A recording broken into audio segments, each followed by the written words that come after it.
In February of 2005, at the tender age of 12, I recall tuning in to Nickelodeon on a Monday night to check out a series which had caught my attention previously with a cool anime-inspired style and its East Asian influence prevalent in the commercials and the promotional material. But what began that night was one of the most epic and endearing journeys to ever hit a television screen.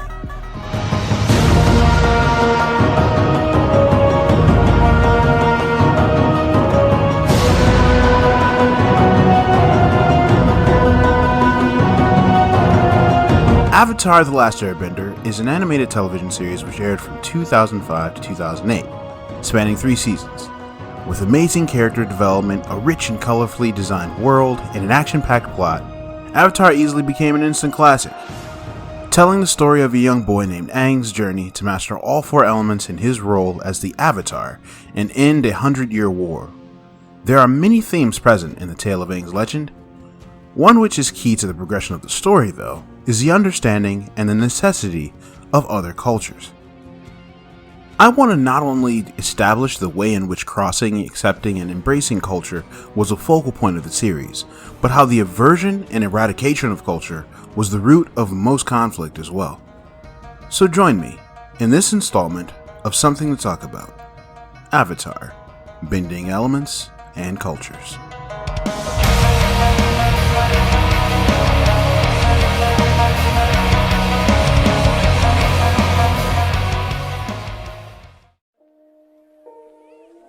If you haven't seen Avatar: The Last Airbender, I recommend you go watch the series, because there will be massive spoilers from here on out.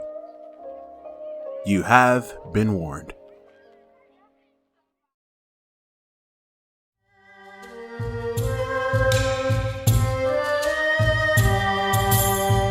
Before I talk about the lore of Avatar, I just want to clarify some vocabulary that will be used in the context of the video. Nationality denotes what nation or country a person is from. As a person from the USA, I'm an American. My friend Pierre is French, because he's from France. Ethnicity is a bit trickier. Ethnicity is most commonly understood as what group of people you are from. I'm an American, but ethnically I'm black, or as some say, African American. Culture is a whole other thing. That's way more complex than this video blurb is going to do justice to, but it is nonetheless important for this video. Culture is language, beliefs, priorities, values that distinguishes a people group. It's tricky because ethnic groups have specific cultures, and so do families, friends, organizations. There's nerd culture, queer culture, black culture, and the list goes on. Culture is the aspect that can be readily adopted by an individual. Best way to put it, ethnicity is what you're born into, and culture is what you become. I'll never lose my ethnicity, but I can experience and become a part of many different cultures in the course of my life. It should be noted that none of these things are monolithic, meaning all one way. Sure, ethnic groups and cultures share similarities, but they aren't all the same. Kanye West and I are both Black Americans, but we have a plethora of differences that make us unique, although we do share the same birthday. So shout out to Yeezy. In the world of Avatar, there are disciplines called bending. Bending is essentially controlling a natural element and manipulating it to your will. Bending types are divided into 4 primary categories: water, earth, fire, and air, corresponding to the 4 core elements in most spiritual and esoteric thought.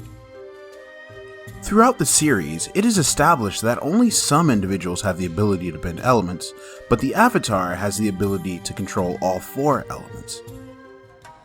With this in mind, the world of Avatar is comprised of 4 nations: the Water Tribes located in the North and South Poles, the Earth Kingdom situated on the largest central continent, the Fire Nation and the Equatorial Islands in the West, and the Air Nomads, based on the 4 air temples, one of each of the 4 directions of the world. The Avatar is the reincarnation of the bridge between the physical and spiritual worlds, and the designated keeper of balance in both. Even though the Avatar has access to memories from their previous life, they must train to learn how to access said memories. This includes training to master all bending. Any individual who is a bender must take time to learn how to bend, but for the Avatar, they must go through this process 4 times over. When the Avatar dies and the next is born, the new avatar is reincarnated in the next nation of the cycle of fire, air, water, and earth. The Last Airbender takes place when Aang, a young air nomad, who after 100 years of being frozen in an iceberg, is freed from his icy prison by two teens from the southern water tribe, Katara and her brother Sokka. Aang awakens to a world under siege by the Fire Nation, who through hundreds of years of war have brought tyranny and tragedy to the entirety of the world. Setting out with Katara and Sokka, Aang claims to master the three other elements and put an end to the war which has hurt so many.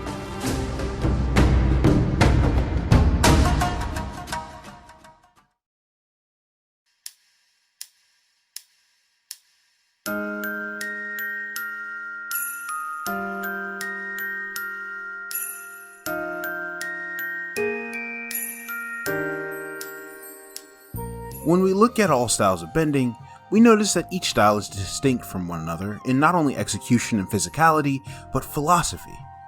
For firebending, a style based off of real-life Northern Shaolin Kung Fu, we see that the style is about precise, swift, and aggressive strikes, with practitioners utilizing sharp kicks and acrobatics.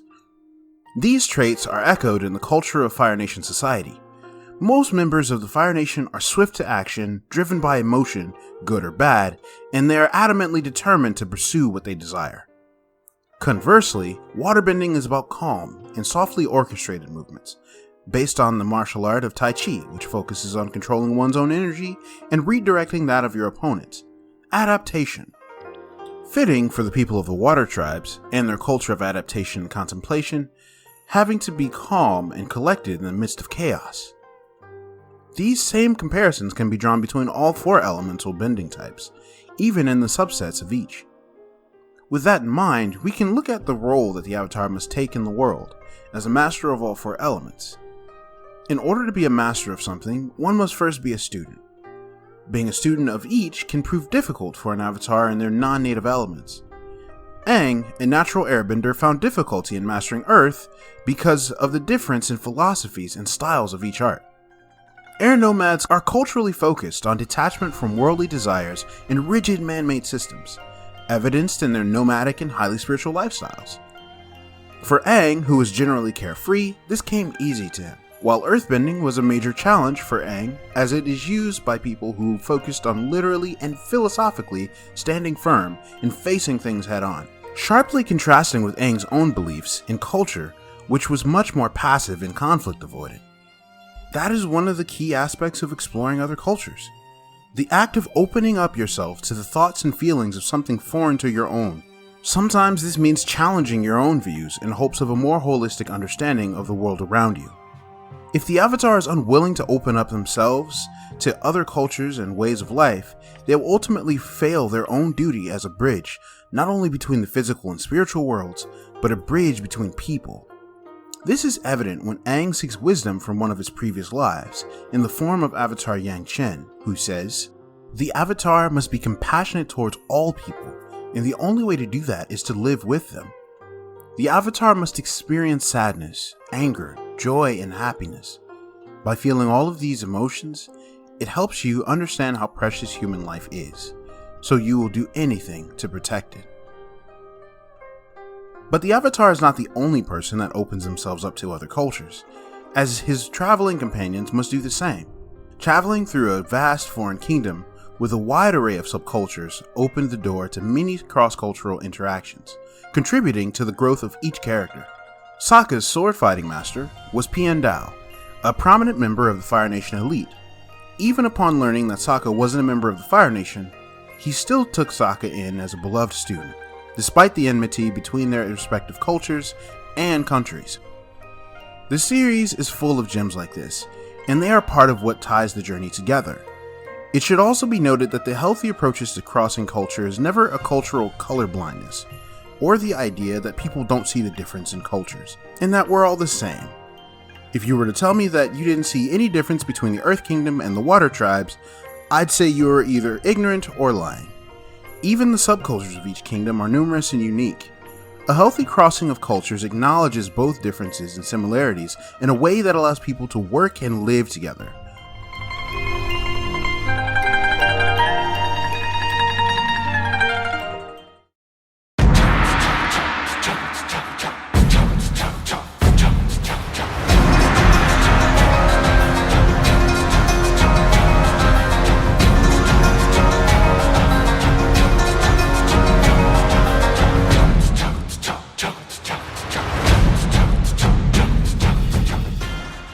As much as we see the cultivation of intercultural interaction, we also see the unfortunate opposite, the destruction of culture. The title of the series itself is a hint of this, as the weight that Aang must carry is not only of that of the Avatar, but being the last of his people. At the start of the war, Fire Lord Sozin, in anticipation that the new Avatar was going to be an air nomad, ordered a mass genocide of all air nomads, as to prevent the Avatar from being raised and trained to challenge his conquest.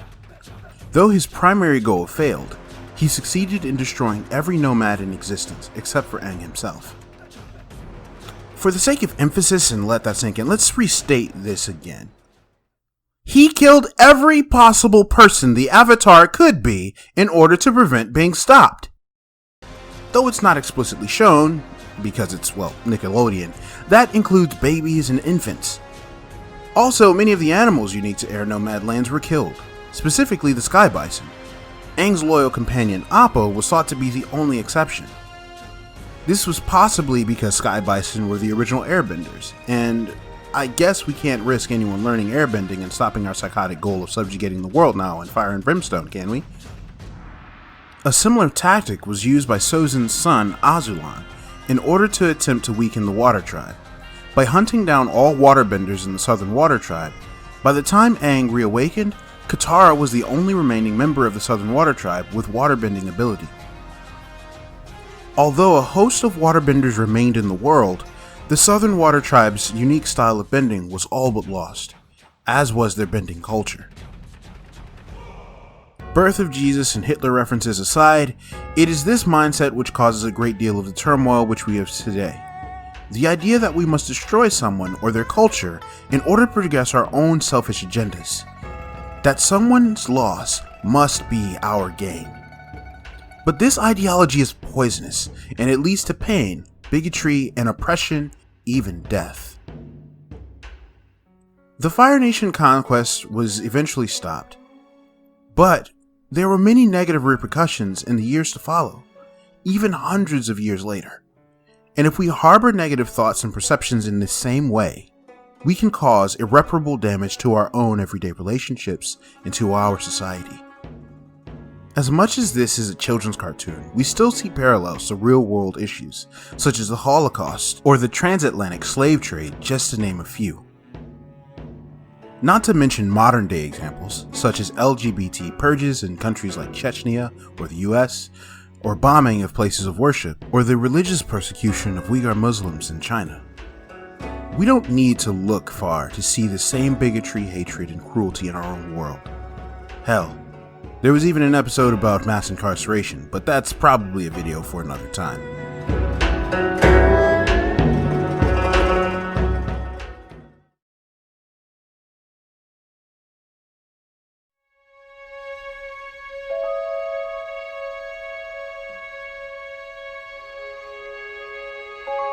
So here we are. It's obvious that damage has been done from years of cultural and ethnic injustice.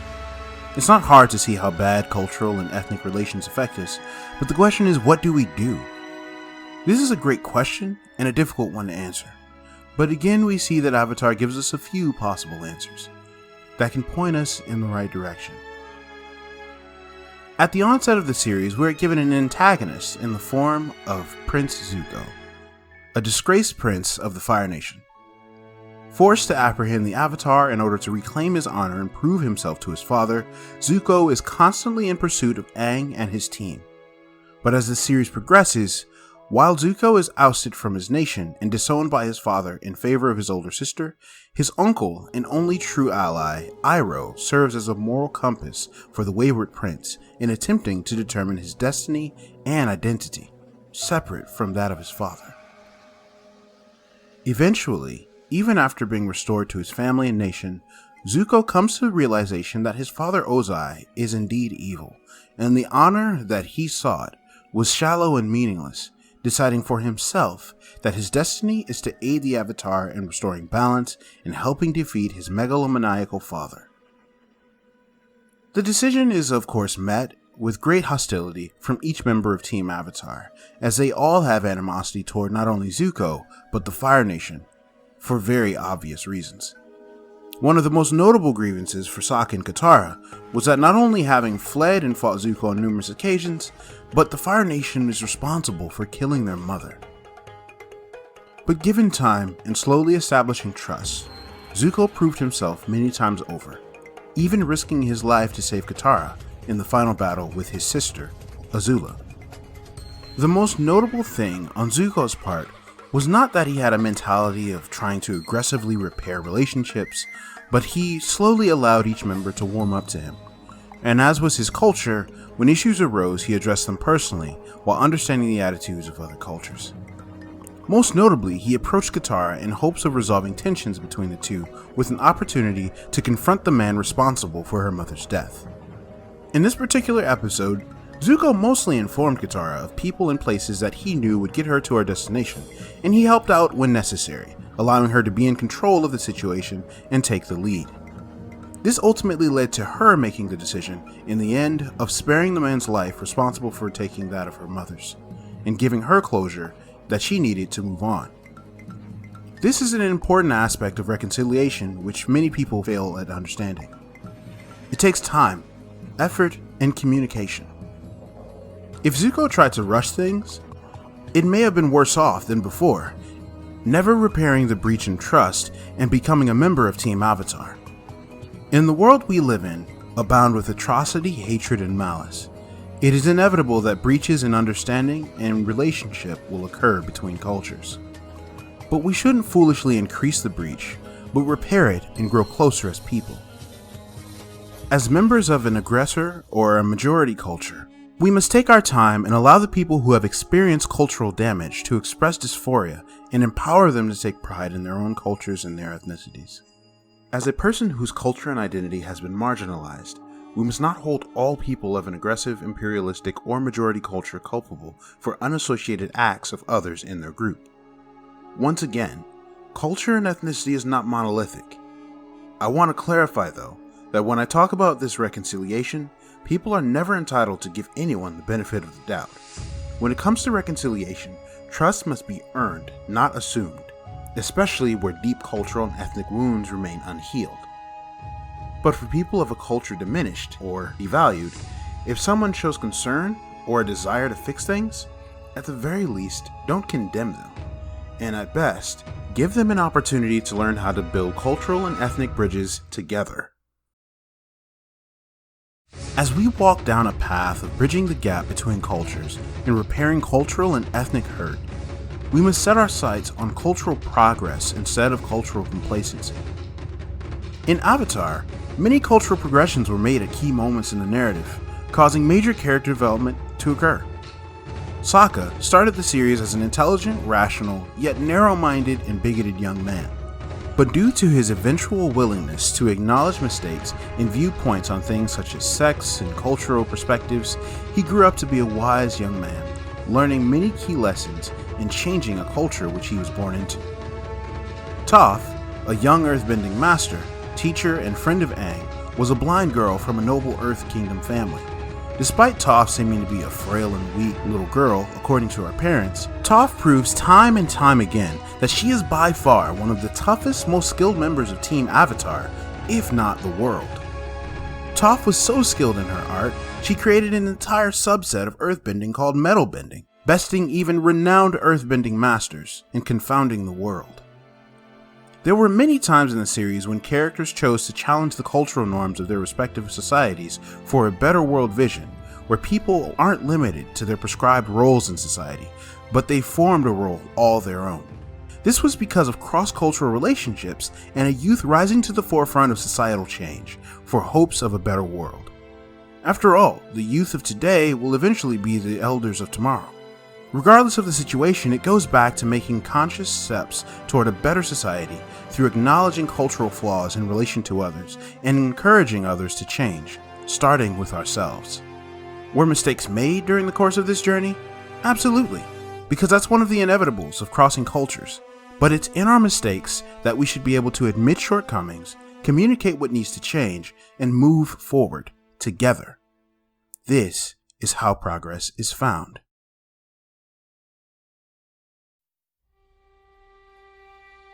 In conclusion, Among the many themes one can learn from Avatar, the lesson of embracing other cultures and ethnicities for a healthy worldview is one of the most powerful. If not for this aspect of the narrative, I would venture to say that Aang would have failed in his training to become the Avatar, and Fire Lord Ozai would have succeeded in his world conquest. Sure, you could argue that another Avatar would be reincarnated in Aang's place, should he have failed. But we must ask, at what cost? More violence? More hatred? More death? Turning our attention to today, in real life, we ask another question, a deeper one. How are we closing ourselves off to other cultures, ethnicities, and condemning what we don't truly know? Are we actively attempting to bridge a gap by learning about those that are different from us, seeing different perspectives or different viewpoints, thinking that it's one side or the other with no in between?